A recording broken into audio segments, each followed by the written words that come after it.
Olá, muito bom ter você aqui. No Ponta a Ponta de hoje vamos falar sobre as paleotocas. Vamos falar principalmente da paleotoca existente na Serra do Gandarela, em Caeté, na região metropolitana de Belo Horizonte. A Justiça aceitou o pedido do Ministério Público de Minas Gerais e determinou a proteção imediata do local, proibindo que a mineradora Vale e o governo do estado façam qualquer alteração que prejudique a área. A mineradora recorreu. Os nossos convidados são Neise Mendes Duarte, historiadora do Ministério Público de Minas Gerais, mestre em arqueologia pelo UFMG, e Felipe do Carmo, biólogo e mestre em ecologia e conservação pela UFMG, cofundador da Fundação Prístino, onde atua em pesquisas para conservação de ecossistemas subterrâneos e educação ambiental. É um prazer recebê-los aqui no nosso estúdio. Sejam muito bem-vindos. Obrigado. Neise, vamos começar então explicando aos nossos telespectadores o que são então as paleotocas.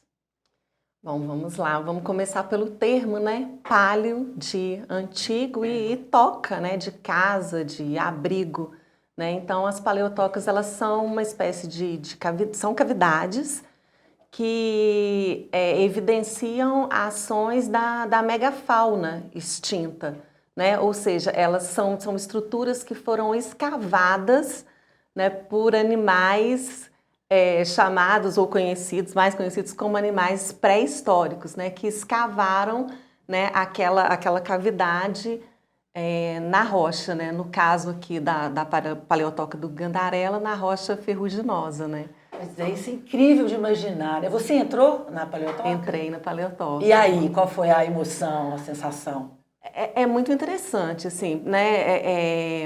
Não é uma entrada fácil, né? É uma entrada, né, até meio que na vertical, assim. Mas é muito interessante você estar num lugar que já houve, né, a presença da megafauna e que você tem evidências disso, né? Mas, ao mesmo tempo, é uma tensão, né? Porque a gente tem todo o cuidado de tentar, né, interferir o menos possível, mantendo as condições originais. Então, e a gente sabe que a nossa presença ali, né, de certa forma, também já é um impacto, né? Felipe, a gente está falando de quantos mil anos atrás? Então, né, quando a gente fala da megafauna, né, a gente fala bastante da megafauna já extinta, né? Preguiça gigante, tatu gigante, o tigre-dente de sabre, né, que viveram num período ali de 2,5 milhões de anos atrás, até 10 mil anos para cá, né? Ainda existe uma megafauna na África, né? As girafas, os elefantes, mas aqui da América do Sul, principalmente, o maior representante que a gente tem é a anta, né? Que é o nosso maior mamífero. E qual que é a explicação da extinção desses animais? Então, na verdade, não existe uma única explicação, né, para a extinção. Antes se pensava, né, quando a nossa espécie chegou aqui na América do Sul, né, de forma geral, né, pela caça, foi extinguindo, mas estudos mais recentes, eles também indicam muito sobre a questão climática, né? Eles viviam numa época conhecida também como a Era do Gelo, né? A gente tem aí desenhos demonstrando. E no finalzinho dessa época, mais ou menos 50 mil anos, 30 mil anos atrás, teve um aquecimento muito abrupto no planeta, e aquelas condições que aquela fauna, né, estava adaptada, que era um clima mais seco e frio, começou a ficar úmido e quente. Então teve uma mudança de clima, que eles não estavam adaptados, e isso também gerou uma mudança de ambiente.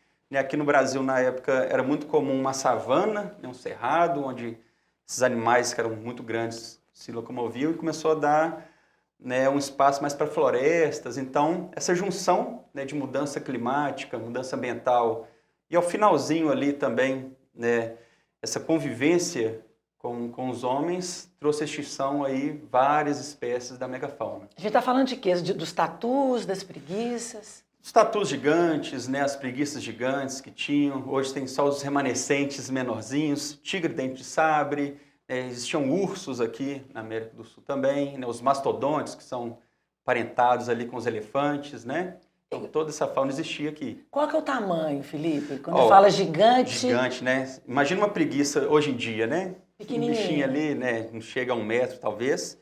Na época a gente tinha preguiça, quando a gente pega o comprimento dela, de 5, 6 metros. Nossa, Então era um muita bicho coisa. bem grande, né? Tatus ali de 2 metros, né? Então, E, isso que é a e, megafauna mesmo, né? ô, Neise, quais são as características da paleotoca da Serra do Gandarela? Pois é, vamos começar pelo que o Felipe falou, né? Os animais de grande porte, né? De grande dimensão mesmo. Então, as características são os condutos, né? Que tem aquelas feições arredondadas, moldadas mesmo pelo corpo, né? Do animal de grande porte. É, em vários pontos da parede a gente consegue identificar ranhuras, marcas de garras mesmo desses bichos, que é uma coisa muito interessante, né, Felipe? E a paleotoca do Gandarela, ela é a maior paleotoca existente no Brasil até então, né, em termos de extensão, né, de comprimento, são 345 metros, né? E é a única existente aqui na região do quadrilátero ferrífero, até então, né? Mas no estado de Existente. Minas tem outras No estado paleotocas. de Minas existem outras paleotocas. Agora, Felipe, nem todas as cavidades são paleotocas. Como que a gente identifica? Isso, né? Nem toda cavidade é paleotoca, né? Como a Anise falou, as paleotocas onde o homem consegue entrar é uma caverna também. A gente identifica muito, pelo que a Anise falou, alguns resquícios que a gente chama até de icnofósseis, que não são aqueles fósseis, né, de ossos, né, diretos, mas o que a fauna deixou, que são as ranhuras principalmente, que aí pelas ranhuras a gente faz algumas medições que dá para chegar mais ou menos qual que foi aquele bicho, né? O formato da galeria, outras estruturas, né? Por exemplo, alguns tatus deixavam a marca da carapaça na hora de passar ali no conduto, né? Então, são algumas marcas, né, que a gente consegue ter um padrão. Então, não é porque eu tenho uma, duas ranhuras numa caverna que vai ser uma paleotoca. Você tem que ter um conjunto de estruturas ali que identifiquem. E existem ainda muitas cavidades a serem exploradas?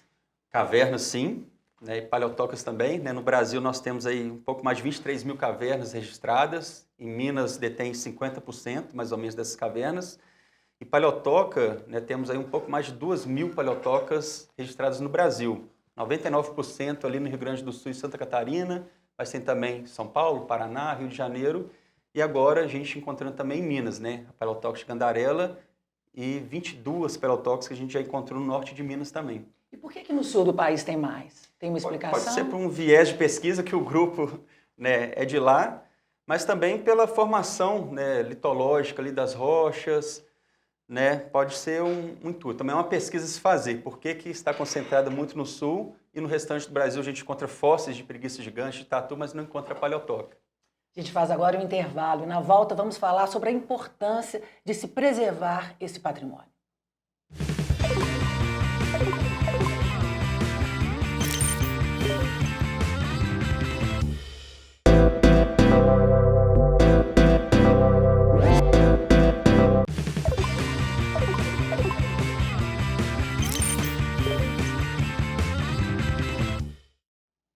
Estamos de volta.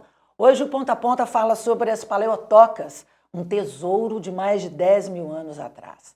Neise, por que a preservação das paleotocas é tão importante para a ciência e para a sociedade?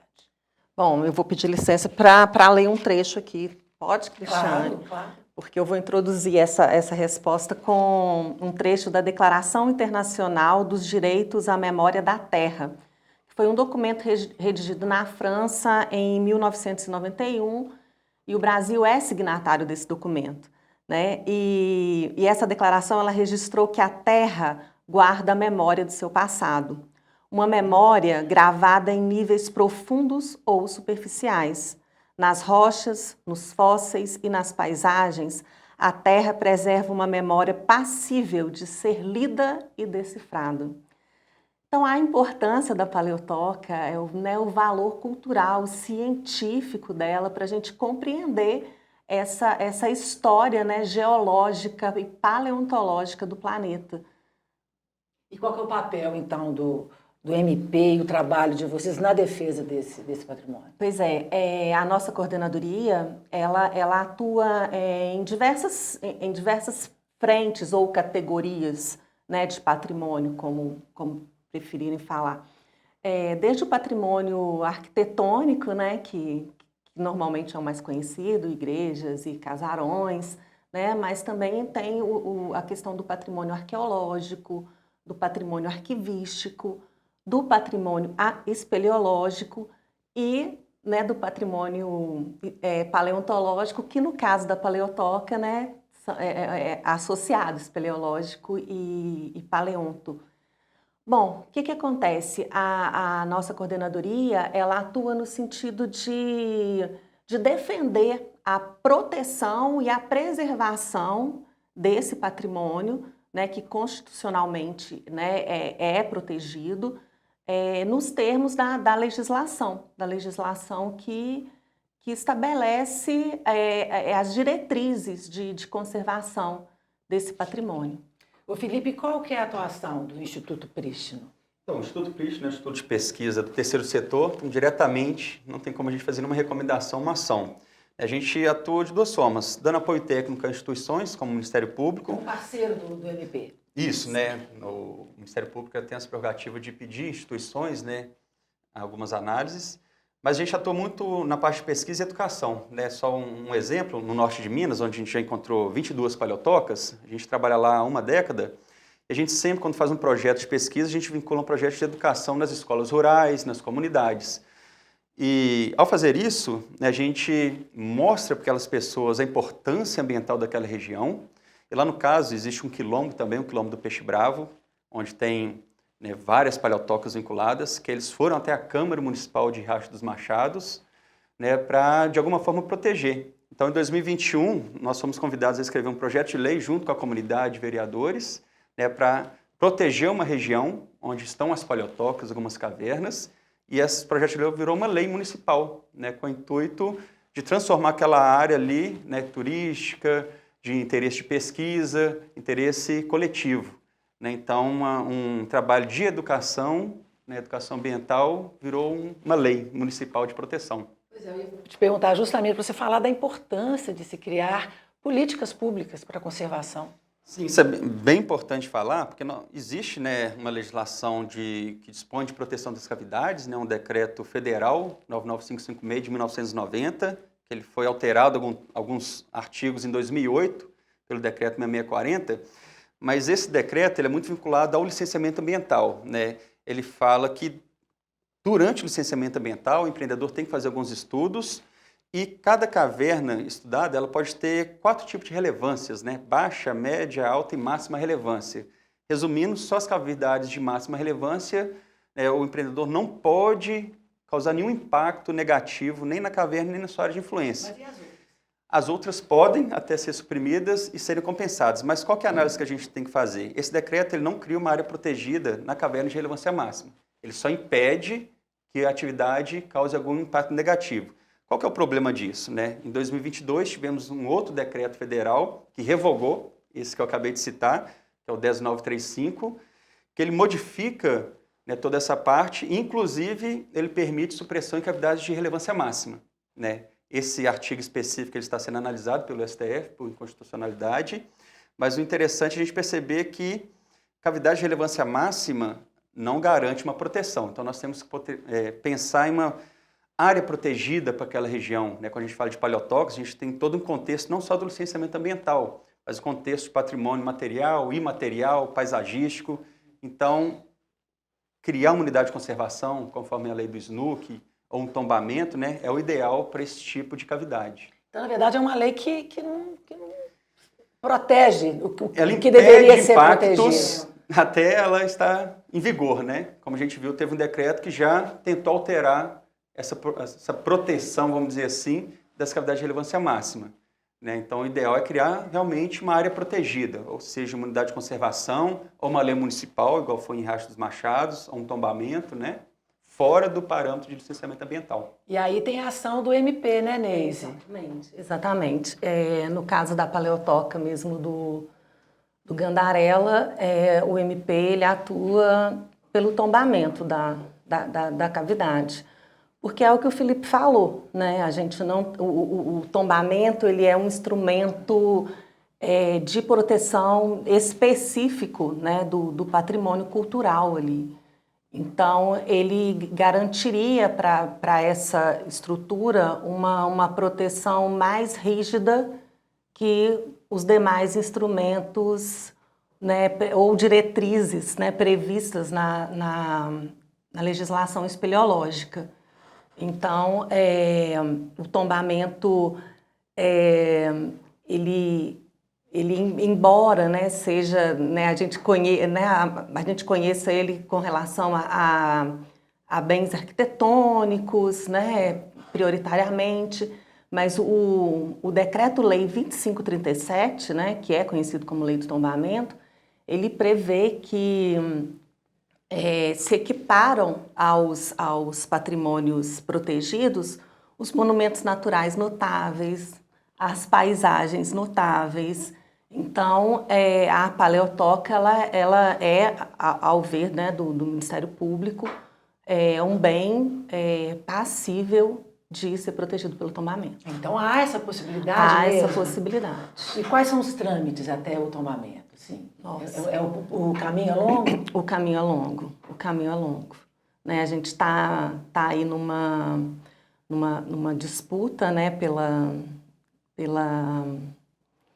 pelo reconhecimento dela, né, como bem cultural, né? Então, eu acho que quanto ao valor cultural dela, não há dúvida. Eu acho que nesse sentido o tombamento ele é muito, muito simples até, é inegável, é inquestionável, né? A raridade dessa cavidade única aqui na região do quadrilátero ferrífero, né? Mas existem outros fatores, né, que acabam travando um pouco o fluir deste tombamento. A gente faz mais um breve intervalo. Voltamos já já.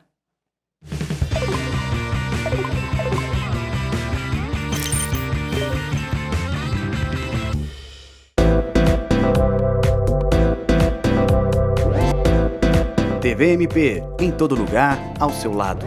Realização: Ministério Público de Minas Gerais.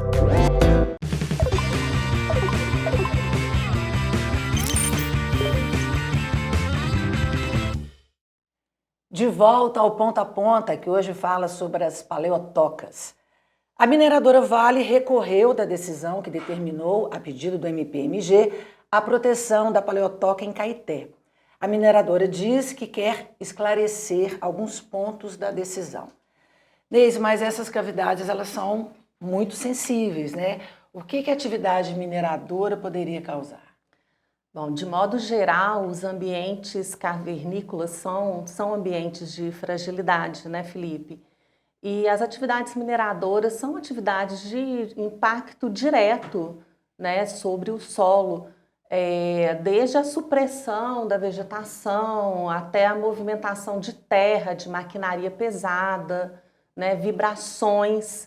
E o impacto disso nas cavidades, né, não só na paleotoca, mas nas cavidades de modo geral, ele pode ser muito destrutivo, né, gerando até mesmo desabamento, abatimento dessa cavidade. Felipe, a Vale disse que monitora a paleotoca desde 2010 e que a área não será minerada. E aí? Então, como eu disse na legislação, né, que percorre o licenciamento, a cavidade de relevância máxima em uma área de influência ao entorno, ela não é passível de impacto negativo. Então, o empreendedor ele tem que garantir, né, aquele equilíbrio ecossistêmico, né, e físico da caverna pela estabilidade.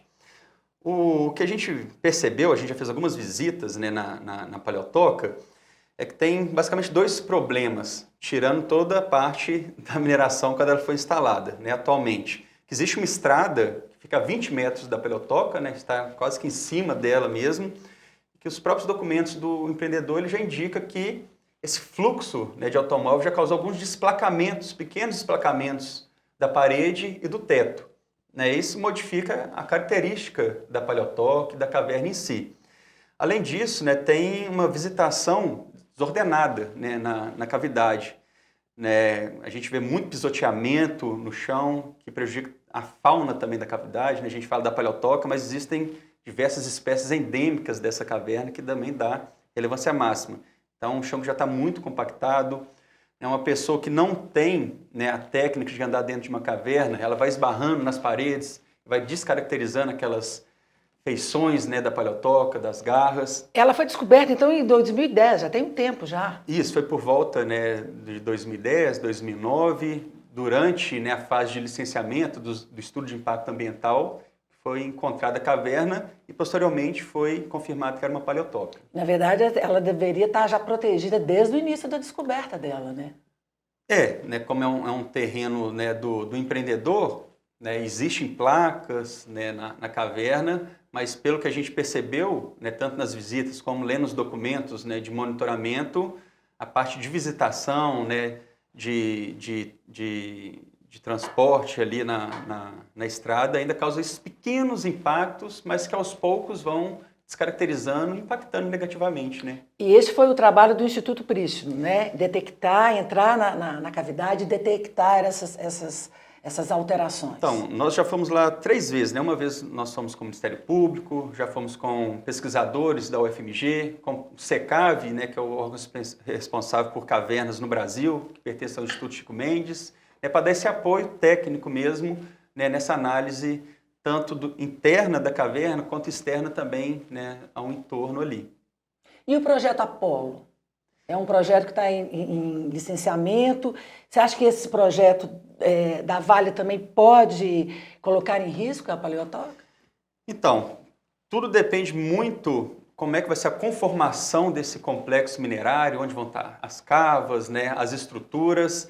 Esse projeto, como ele já tem um pouco mais de uma década, ele foi, né, se conformando, então eu não sei exatamente qual que seria o projeto hoje em dia, né, mas a empresa ela deve fazer os estudos, né, para definir uma área de influência que realmente garanta, né, a proteção dessas cavernas, só que a gente tem outros parâmetros, a gente está falando dentro do licenciamento ambiental, né, quando a gente fala no pensamento de uma área protegida, a gente sai dos atributos a serem avaliados no licenciamento ambiental e nós temos que ver outros atributos. Por exemplo, a paleotoca, a região dela, está a aproximadamente 1 quilômetro do Parque Nacional de Gandarela. A paleotoca está numa região mais alta da Serra da Gandarela e ela é uma importante recarga de aquífero também, né? A chuva cai, né? Em época de chuva a caverna ela faz pequenos laguinhos ali e toda aquela água vai escorrendo para outras cavernas, para o parque. E a tendência da mineração é fazer, né, ilhar essa caverna, criando uma barreira física mesmo, né, entre o parque e a caverna. Então, interessante em termos de conservação e preservação é unir, né, a caverna com o parque, criar um grande corredor. E as outras paleotocas do estado, elas já têm essa proteção? Não, algumas entraram, né, dentro dessa área da Lei Municipal de Riacho dos Machados, né, incluindo uma região que foi nomeada, né, pelos pesquisadores, né, de Vale dos Gigantes, são aglomerados de cavernas, mas várias outras estão espalhadas, né, numa grande área ferruginosa. Então, também não tem nenhum tipo de área protegida, né, de unidade de conservação. Então, é uma batalha ainda... É uma batalha. É uma grande. É uma batalha grande, né? E isso que o Felipe falou da questão do Parque do Gandarela, né? Isso é muito importante, porque a cavidade está fora da área protegida, né? E quando a gente pensa em preservar um bem de tamanha relevância, a gente tem que pensar numa área de influência robusta, numa área de influência que seja capaz de preservar desde os aspectos, né, físicos, materiais ali daquela cavidade, mas também o aspecto paisagístico, né? Então, está fora dos limites do parque, mas está próximo, né, relativamente próximo, 1 quilômetro. Né? Então, seria interessante realmente propor, né, uma área que fizesse essa conexão, né, com o Parque do Gandarela. Né, gente, não é uma cavidade qualquer, é uma paleotoca, né, em rocha ferruginosa, a única do quadrilátero ferrífero até então. Né? Então, a proteção dela é uma batalha, como você disse, mas o valor científico, cultural, é inquestionável. Então, a ideia do tombamento, então, é uma ideia que tem que ser mesmo batalhada para se tornar realidade, exatamente, né, exatamente. O tombamento, né, que é um instrumento, né, aplicado a bens culturais, né, a paleotoca, ela é um bem cultural, né? Ela está contando aí para a gente a história geológica, né? Guardando a memória geológica, né, da Terra. E o tombamento é um instrumento, né, que plenamente aplicável ao caso dela. E o Ministério precisa também de parcerias para conseguir também essas conquistas, né? Sim. É muito importante, até a própria, né, principalmente, né, a mobilização da comunidade, né? O Parque do Gandarela, a gente viu que foi uma luta ferrenha para a implantação do parque. Então, essa parceria com as comunidades, com os municípios, né, Caeté, né, no caso, onde a paleotoca está localizada, é muito importante para que a gente possa conseguir avançar numa proteção mais efetiva. O Ponto a Ponto, então, fica por aqui, que as paleotocas de grande valor científico e cultural sejam preservadas para gerações futuras. Eu agradeço muito a presença de vocês, muito bom recebê-los aqui, e agradeço também a sua companhia. TVMP, em todo lugar, ao seu lado.